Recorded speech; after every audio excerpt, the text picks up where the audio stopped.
പക്ഷേ ഇപ്പോൾ ട്രെൻഡ് ഡ്രഗ്സും ചെറിയ പിള്ളേരുടെ വയലൻസും യുവാക്കൾക്കിടയിലെ വൈബിനൊപ്പം വയലൻസും ഇപ്പോൾ വലിയ രീതിയിൽ ചർച്ചയാവുകയാണ്. ഇതിനോട് യുവാക്കളും അവരുടെ രക്ഷിതാക്കളും എങ്ങനെ പ്രതികരിക്കുന്നു നോക്കാം. ഡ്രഗ്സും കാര്യങ്ങളും ആണല്ലോ ലഹരി. അതെ, യൂസേജ് ആണ് കൂടുതലും നമ്മൾ കണ്ടുവരുന്നത്. എല്ലാ കേസുകളും എടുത്താലും അതിനകത്ത് ഏറ്റവും മെയിനായിട്ട് ഒന്നീ ഡ്രഗ്സ് ഉപയോഗിച്ചിട്ടാണ്, അല്ലെങ്കിൽ മനഃപൂർവ്വം അല്ല, എന്നാലും അവർ എല്ലാ കേസുകളും ഇപ്പോൾ കുട്ടിയെ പീഡിപ്പിച്ച കേസ് അതെല്ലാം ഒരു ഡ്രഗ്സ് ഉപയോഗിച്ചിട്ട് തന്നെയാണ് ചെയ്യുന്നത്. മിഠായി അവൈലബിലിറ്റി ആവുന്ന പോലെ അതൊരു അവൈലബിൾ ആയി തുടങ്ങി. കടകളിലായാലും സുലഭമാണ്, ഇപ്പോൾ എല്ലാവിടെയും കിട്ടും ലഹരിയൊക്കെ. സോഷ്യൽ മീഡിയ വലിയ തോതിൽ ഇതൊന്നും സിംപ്ലിഫൈ ചെയ്യുന്നുണ്ട്. അതായത് ഇപ്പോഴത്തെ ജനറേഷനിൽ ഇതില്ലെങ്കിൽ ഒരു വൈബില്ല, കോമൺ ആണ്, ഇതൊന്നും ഉപയോഗിക്കുന്നില്ലെങ്കിൽ തന്ത വൈബാണെന്നുള്ള. പണ്ടത്തെ അത്രയും ഇങ്ങനെ ഭയങ്കര ലിമിറ്റഡ് റെസ്ട്രിക്ഷൻ ഒന്നും ഇല്ലല്ലോ. നമുക്ക് വേണമെങ്കിൽ നമുക്ക് എങ്ങനെയെങ്കിലും ഒരു സോഴ്സിൽ നിന്ന് അത് കിട്ടാനുള്ളൊരു ചാൻസ് ഉള്ളത് കൊണ്ടായിരിക്കും. സ്കൂളിലാണെങ്കിലും ഞാൻ പഠിച്ച സ്ഥലത്തൊക്കെ എപ്പോഴും കേൾക്കലുണ്ട്, ഇപ്പോൾ ബോയ്സിൻ്റെ ടോയ്ലറ്റിൽ നിന്ന് കിട്ടി, അങ്ങനെ ഉള്ള കടയിൽ നിന്ന് കിട്ടി, അങ്ങനെ ഭയങ്കര ഈസി ആയിട്ട് അവൈലബിൾ ആണ്. റീൽസിലൊക്കെ ആണെങ്കിൽ കണ്ടൻസിൽ നമ്മൾ നോക്കിക്കഴിഞ്ഞാൽ കൊച്ചി വൈബുള്ള സ്ഥലമാണ്. അതായത് ഡ്രഗ്സ് ഒക്കെ സുളിൽ കിട്ടും.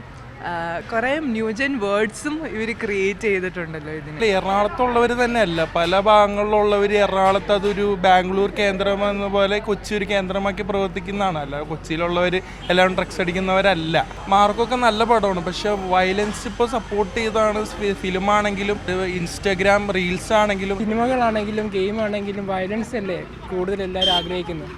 അതൊരു ഹരമായി മാറിയിരിക്കുകയാണ്. ഇപ്പോൾ ഇറങ്ങുന്ന സിനിമകളിനകത്ത് എല്ലാം മെയിനായിട്ട് ഇങ്ങനത്തെ ഓരോ കാര്യങ്ങൾ കാണിച്ചിട്ട് ഓരോ ലൂപ്പ് ഹോൾസും അടയ്ക്കുള്ള വഴികളാണ് അവർ കാണിച്ചു കൊടുക്കുന്നത്. റിവെഞ്ച് എന്ന് പറയുന്നൊരു കോൺസെപ്റ്റ് ഇന്ന് യങ്സ്റ്റേഴ്സിൽ ഭയങ്കര കൂടുതലായിട്ട് ഇപ്പോൾ വളർന്നു വരുന്നുണ്ട്.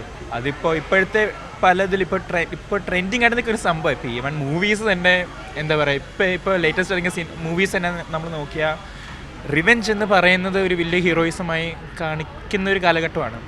ആൾക്കാർ ഐസൊലേറ്റഡ് ആകുമ്പോൾ അല്ലെങ്കിൽ അങ്ങനെ ലൈക്ക് അവർക്കൊരു ലോൺലിനെസ്സോ അല്ലെങ്കിൽ അങ്ങനെ ഐസൊലേറ്റഡ്, ഇപ്പം മിക്ക ആൾക്കാരും അങ്ങനെയാണല്ലോ. സോ അതിലാണ് അങ്ങനെ ഒരു ഇതാവുമ്പോഴാണ് ഇങ്ങനെ ആവുന്നതെന്നാണ് ഞാൻ മനസ്സിലാക്കുന്നത്. മോസ്റ്റ് പ്രോബബ്ലി ഫ്രസ്ട്രേഷൻ തന്നെയാണ് റീസൺ. അതിന് വേണ്ടിയിട്ട് പല മാർഗങ്ങളും തേടുന്നു. സ്ട്രെസ് കൂടിയിട്ടും ചെയ്യുന്നുണ്ടാവും, അല്ലാതെ ഫ്രണ്ട്സിൻ്റെ കൂടെ ചില്ല് ചെയ്യാൻ അങ്ങനെയും രണ്ട് രീതിയിലും ചെയ്യും.